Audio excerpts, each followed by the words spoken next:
Alright, hello everybody. How are you guys doing?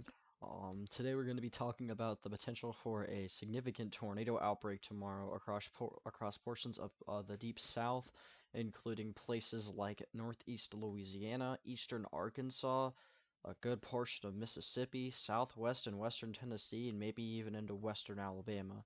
Now, before I get too far along, if you guys like the content that I have been showcasing over the last few videos, please like and subscribe here. It would greatly appreciate I would greatly appreciate that. Now here we go. Here's the SPC's day 2 outlook. We have a rare day 2 moderate in effect across portions of north central Mississippi, northeast Louisiana. I think that'll get expanded a little bit to the southwest in later outlooks, in eastern Arkansas, along with southwest Tennessee as well.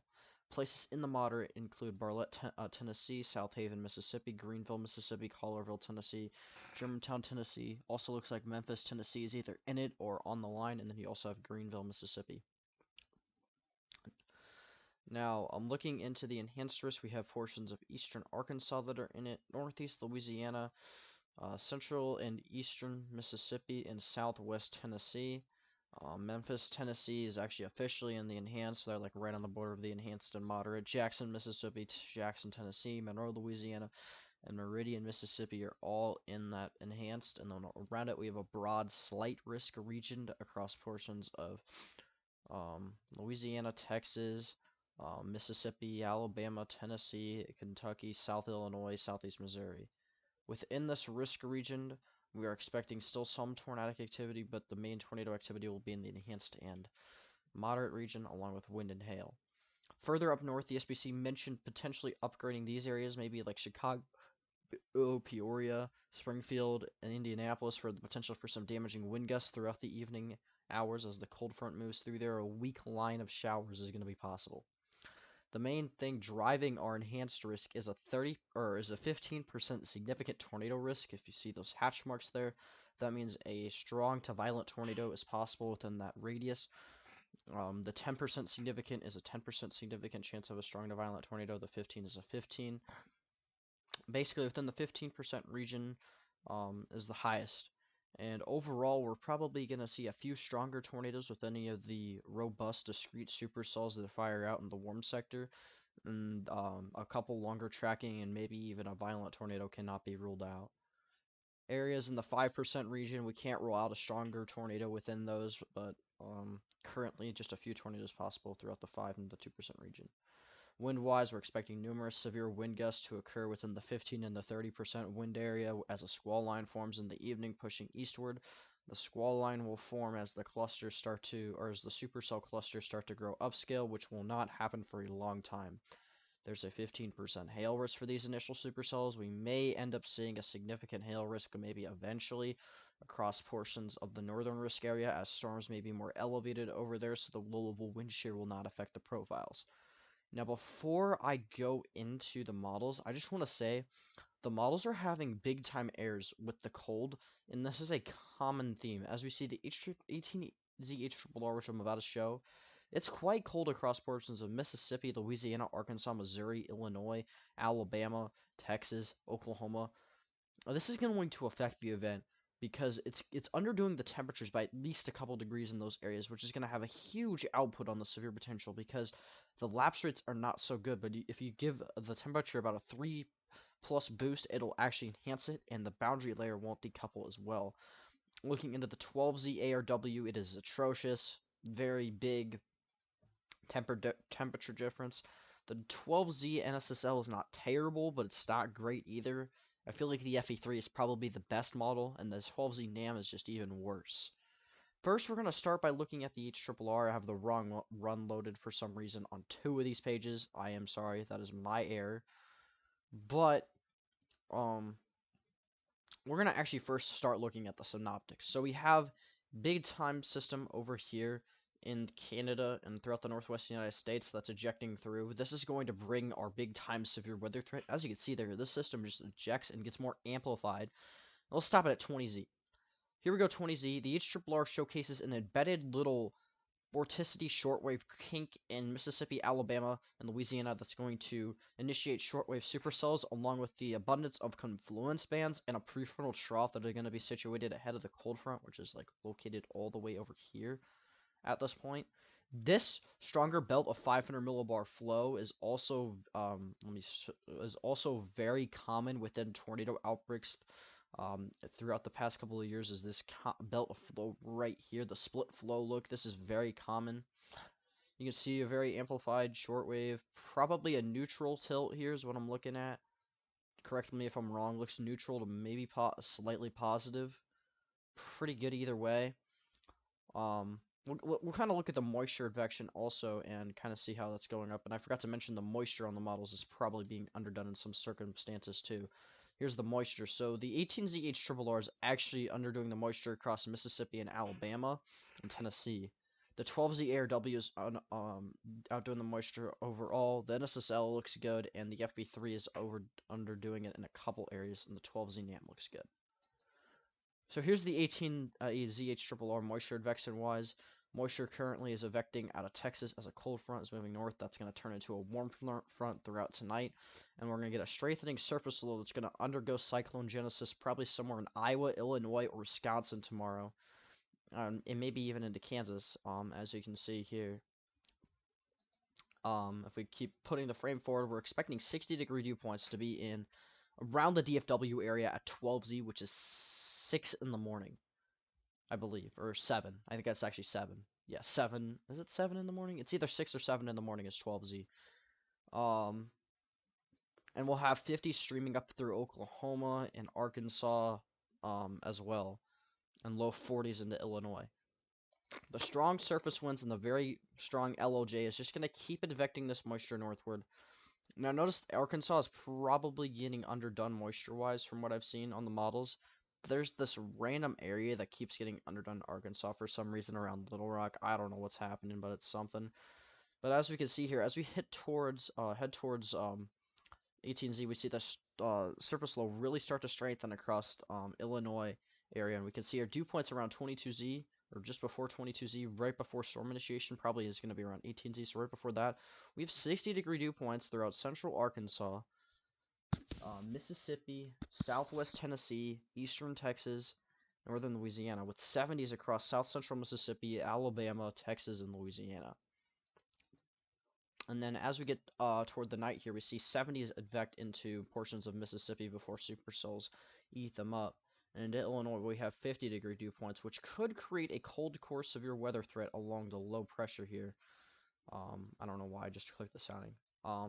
But yeah, as we can see here, we have a lot of moisture for a December, or almost December setup, but November setup here.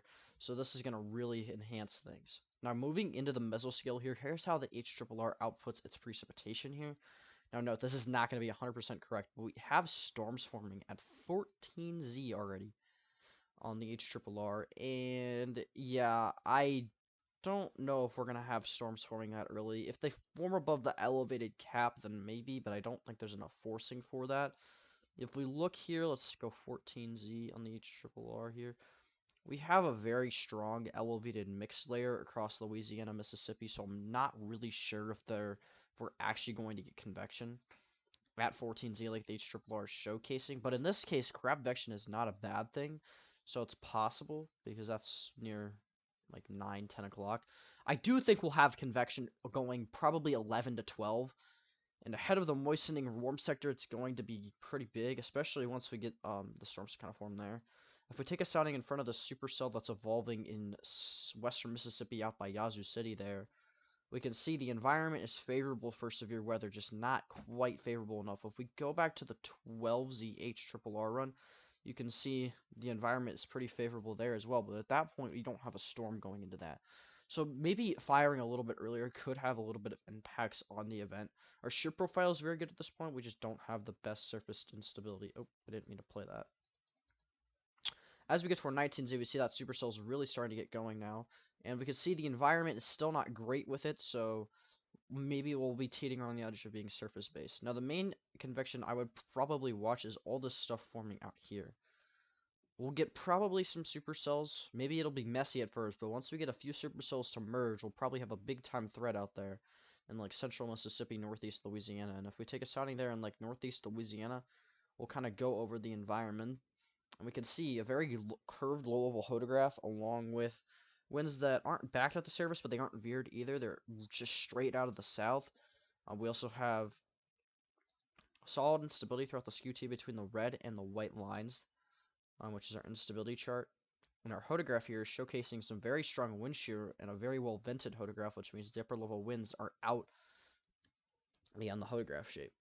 Our thermodynamic profile is saturated, but that is a given because we are right next to the Gulf. But it probably won't be 73. We'll probably be at 76, which will increase the instability and also make it maybe not as messy as the HRRR outputs. Probably by 22Z, we'll have a few big time supercells ongoing, and then later at night, we'll have another surge of supercells that'll start to get going in Mississippi. Looking at the environment at this point, it's pretty potent still. Big time supercell potential with that. And then any elevated convection up toward the Tennessee region also needs to be watched for some big hail. You can see the sounding here has a bit of an inversion in the low levels, um, along with a very large hodograph, so we'll probably see some hail potential, maybe significant as well. Now, I'm not sure if we're going to get the boundary to be decoupled as early as the HRRR shows, because it has a decoupling quite early, and I think it has to do with its cold bias a little bit. Now, as we get throughout the night, there's another sneaky severe threat that I want to talk about before we move on. It's along the Gulf Coast here. If we look toward Alabama, Mississippi, right along the Gulf Coast, we can see, if we take a box sounding, it's classic for mini supercells. We have a small low-level hodograph with wind shear increasing out of the upper levels, and this will probably be very visible supercells that have a chance of dropping a tornado because of the 3 Cape values being higher, along with your lapse rates being decent and your instability being decent as well. Now, as we move on, we can see that there's more stuff that fires at night here, and then we start to see kind of a few messy modes of storms. We have a line and some other stuff here. Once we get into Alabama here, we're going to see the potential for some more tornadoes. Probably we'll have tornado potential if the boundary there doesn't decouple until at least like 2 a.m., maybe a little bit later. And we can see here the HRRR outputs a pretty strong helicity track right about this frame. So if we go to 9Z here, we can see these storms are still probably going to be service-based given a sounding like this. But as we move on here, we can see these kind of move into a line segment and kind of go across like the Mississippi-Alabama region. Now, further north across the Ohio Valley, we're going to be looking for the threat of severe weather as well. We can see a thin line of thunderstorms start to form in central Illinois around 7 or so. And if we take a sounding there in central Illinois and Woodford County, you can see very curved low hodograph, but you don't have the instability. It's at the very low levels, and it's going to be a very low top squall line. So we might see a couple brief tornadoes. I think damaging one will be the main threat because the higher dynamic surf deal will get a very skinny squall line with some mini supercells embedded within it. And there you go. So there may be some tornado potential in Illinois after dark. It would be probably Springfield and maybe areas further to the south. So that is something to consider as well. You can see that thin squall line kind of moves eastward throughout the day. Now here we go. Here's the ARW model.